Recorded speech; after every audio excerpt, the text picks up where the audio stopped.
You are in SDET and you have applied to hundreds of jobs and still have not received even a single interview call. And you have even started believing that there is no market for QA engineers in 2026 because AI is taking over. You are completely wrong. Getting interview calls is no magic, it is pure strategy.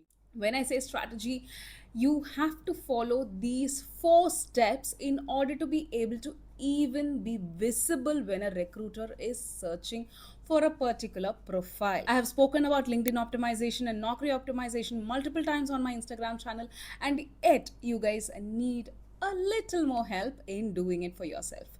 So let's break it down step by step so that you start getting interview calls effortlessly. First of all, be really obsessive about optimizing. Optimization is not a one time job. You have to keep optimizing your profile every single time you land on a job that matches your profile. So, what am I speaking about exactly? When you see a job listed that is completely your profile's perfect match, the first thing you will do is scroll down to see what is the preferred skill set for a candidate. That is your holy list of skills to have on your resume. You have to check word for word if those skills are directly present on your resume. When I say resume, don't just stop there. You have to see if your LinkedIn profile, if your Naukri profile, if all your career portals have these skills exactly present. Without having proper career skills mapped and matched on your LinkedIn and Naukri profile, it is really difficult for the algorithm to even bring or filter out your profile to show the recruiters that it is actually a match for the candidate that they are looking for. So, firstly, the very first place that you have to have your skills mentioned in your LinkedIn, Naukri, or any other career portal is the headline or the profile summary. Have you firstly enabled open to work on your LinkedIn profile? If not, there can be variations of this. It can be open to work, it can be actively looking for job. So it'll ask you whether you're actively looking or casually looking. Even if you're casually looking, I urge you to have it as actively looking. Only then, when a recruiter searches for candidates, it will show up your profile on top. The skills is not just to be reserved for the skills section. The skills or keywords must be spread across your profile, right from your banner image on LinkedIn. Many of you mistake that LinkedIn banner is same as your Facebook banner. No. Your Facebook cover image can be a family picture, a picture that you took on a hillside, but LinkedIn banner is reserved to speak about your contact, your location, your name, your role, your skill set. Always make sure if all these five are mentioned on your banner, and have a profile picture. Without a profile picture, the authenticity of that profile is brought down immensely. Once these two are done, you must have an open to work frame on your profile picture. So if you do not know how to do it, you can check my LinkedIn optimization guide that is down in the pinned comment to see step by step how to do all that I'm explaining right now. And once you have done your optimization in your DP, display picture, banner, and open to work frame, while you are opening yourself to work, when you click on open to, there are a lot of things that you need to fill. The top five roles that you want to apply for, don't leave it to one or two. Fill the five number of roles that you think you will fit best. Always, whenever there is a maximum limit on any field, make sure you are maxing that out. Don't like be shy of two or three or four. No. If it is five, it is five. If it is 50, it is 50. All right. So now coming to the about section. In about section, I want you to not have paragraphs. Chunks and chunks of paragraph is what I see even today in candidates. And as soon as we see a rocket symbol, we know you generated it through AI. See, all of us are generating everything through AI today, but even not removing those playful emojis will give us a feeling or give the recruiters a feeling that you are not serious about looking for a job. So be as professional as possible on your career portal profiles. And In about section, try to use bullets. You may want to list your skills, the projects that you have worked on, the achievements you have had, but always jot those down as bullets and not chunks of paragraphs. As soon as somebody looks at your about section, they should be able to immediately grasp what are the highlights of your profile. All right, now coming to the next section, that is your featured section. Do you guys even know that there is a featured section? Out of 10 profiles that I review, at least 9 of them do not have a featured section. Featured section is basically what has your achievements, your resume, your GitHub portfolio, your certifications. All of these should immediately be featured. Without a featured section, nobody can actually see that you stand out. This is the section that will make you stand out. Because what does a recruiter look for in a LinkedIn profile? They will look for your achievements, whether you are actually a good candidate, and then they will look for your certifications, and they look for your resume. I don't know why and how you guys miss to add a resume and a GitHub portfolio, because these two are the things basically anybody looks for. All right, now with the featured section done, next is your activity section. I would suggest, if there are any LinkedIn posts and there are jobs that are listed, you commented interested. It is good to see that you are interested in job openings, because that will give the recruiter a feel that you are actively and seriously looking for a job. So in the experience section, you must have all your experience listed. It should not just be your company number A, company B, company C, and just put one title there. No, if you have worked in a company for 4 5 years and you have been promoted, that timeline should be visible.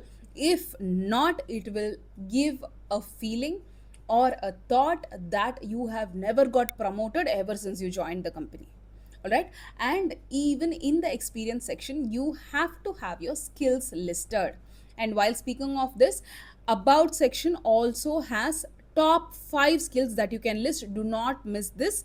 Always list all the top 5 skills. Don't just mention 1 or 2 or 3. Always mention all the 5. All right, back to the experience section.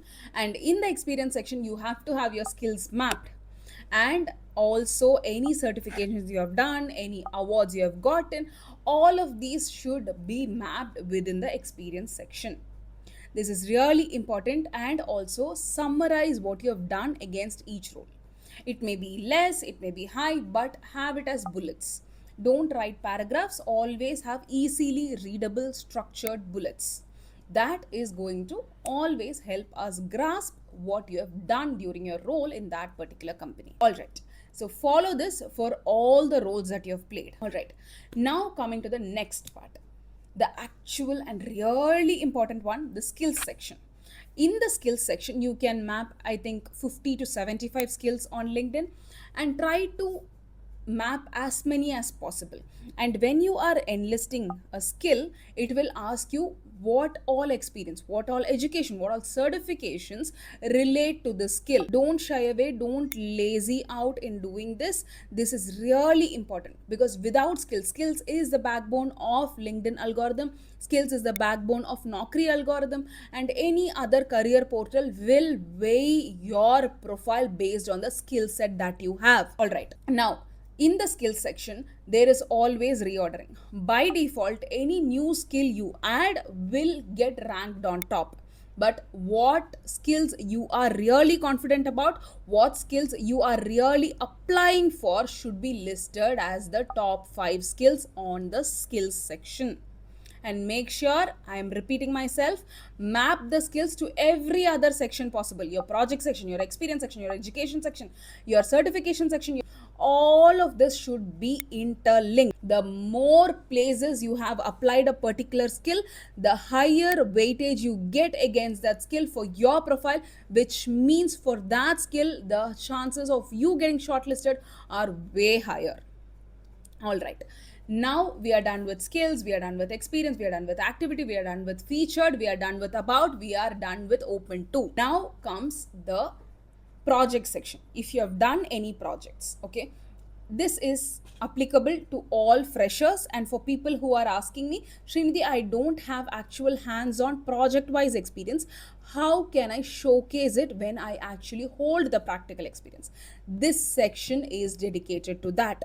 All the GitHub projects that you have done, populate it here. Give as much details as possible in every section, but don't write pages of stories. Give bullets, give the highlights of what each project is, and here also you are going to map the skills. All right, now the project section is done. Next is the education section. You don't have to go to the granular level of which school you were in, LKG, UKG. No, just have your higher education, just have your college.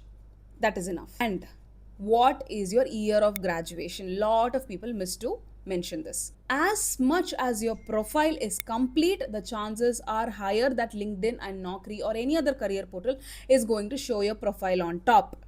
So give importance for the completeness of your profile. Now we are done with project section. Next comes award. You may have got the smallest award, smallest recognition. That is okay. It is a recognition that you got for your work. Don't shy away from putting that out on your profile. This is really, really important because the more awards you list, the more credible your profile becomes. Okay? Awards is done. Next is courses and certifications. Here again, it can be a Udemy course, it can be a proper certification, it can be a cloud certification. Anything that you have got should be populated here. And here again, if you know what I'm going to say, map your skills. Okay, the more places a skill is applied, the higher the chances are for your profile to get shortlisted for that skill. Now coming to the next step, recommendations. Almost 10 out of 10 people miss recommendations. Recommendations is so much important and so much underrated. You can get your recommendation from your manager, you can get recommendation from your peer, you can get recommendation from your juniors, from anybody. The more recommendations you have, the more believable your profile becomes. You can check my profile on how many recommendations I have gotten and I have given. It is always a good practice when you move from a team. Give recommendations to your teammates, give recommendations to your manager, give recommendations to your junior, and request for recommendations from them equally. Okay? It can be a give or take, but this is really, really, really important because even when you switch companies, every single company's candidates would have written something good about you. All right. So if you found this video helpful, just give a quick thumbs up and share it with people who this would really help. I'm putting this out there. So, and also I hear an option called hype is there. Hype this video up so that this helps all the candidates who are looking to get at least a single interview call. I promise you, follow all these and you will for sure start getting interview calls. One other thing, apply directly on the company career portals because that is the direct contact that you have with HR. Naukri, LinkedIn are all the middleware. Okay, so if you are applying directly on the portal itself, the chances of you getting hired or getting interview calls are really, really higher. All right then, thank you.